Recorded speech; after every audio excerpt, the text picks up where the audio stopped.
Hello there guys, and welcome to the fourth C programming tutorial.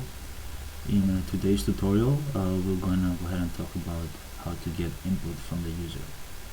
So to waste no time, we're going to go ahead and get started. As you see here, I created a project and I have a C.C file here under my source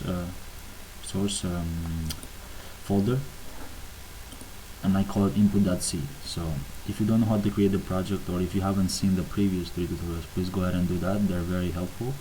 And if you haven't seen my other series in C++ and Java and Visual Basic and all my other tutorials, please check those out as well. Let's go ahead and waste no time here. Let's go ahead and get started. As always, we're going to go ahead and include the libraries we need. So I'm going to include the standard IO, standard input and output library. Let's go inside our main. What we want to do here is we're going to declare a variable as we did before. I'm going to call it age and semicolon. Next, we're going to go ahead and print out a statement to the user, and I'm going to say how old are you, and then let's put a question mark there. And next, in order for us to get the input from the user, we have to type the following. So we go ahead and type scanf _s, and then inside that, since as you can see here, the age data type is an integer data type, so remember that was $d for an integer.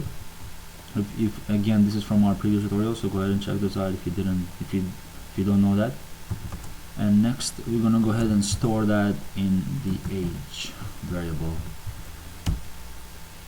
And finally, what we want to do after this, I want to go ahead and print f, and I'm going to just say you are, put the age there. That's a placeholder for the integer we just got, years old. And then let's put a /n here, so we can, that's a return character. Basically go to a new line after we print that out, and here we're going to put age, and at the end always we have to put return 0, so we make sure our program executed correctly. Alright, so let's go over the code here very quickly. So we declare the variable. This is from our previous tutorial also, an integer type called age. We're asking the user here how old the user is, and then we're waiting for the user to input his age, to get his age. There are many versions of scanf. Well, scanf was the original version. Scanf _s is the more secure version. They improved some of the bugs that were occurring in the scanf function.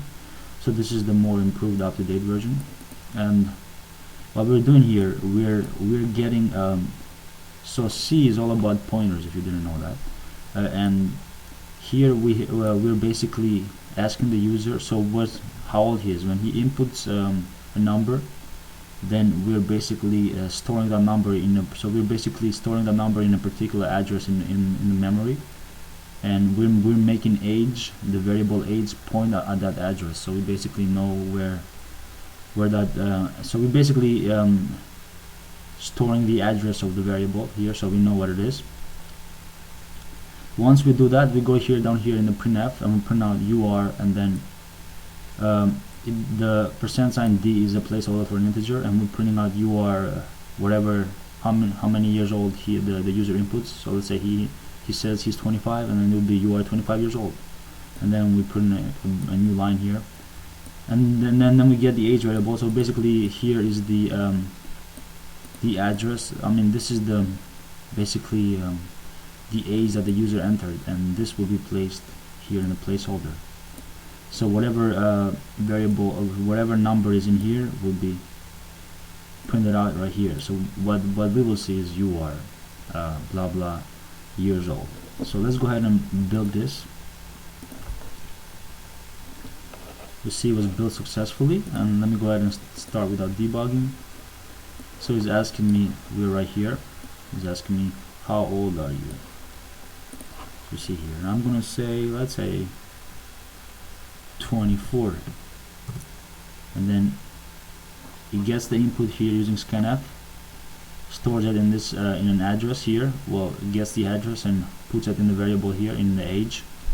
So this will be 24, and then we're printing out here you are 24 years old. So that was a quick tutorial on getting basically input from the user. There's going to be more advanced tutorials in the future, so there will be more tutorials coming up very soon, so please stick around. And if you guys haven't checked out all my other series of tutorials in C++ and in Java and Visual Basic, please go ahead and check those out as well, and I will be updating those as well once I get the chance. And also check out all my videos, guys, and if you haven't subscribed to my channel, please do that as well. And if you have any tutorial ideas or anything, you need any help in particular with anything, please leave comments or send me a message, and I'll be more than glad to try my best and help you out. So thank you for watching. Please check out all the videos, and please don't forget to subscribe. Thank you, guys, and there'll be tutorials, more tutorials coming up very soon. Thank you very much for watching this one.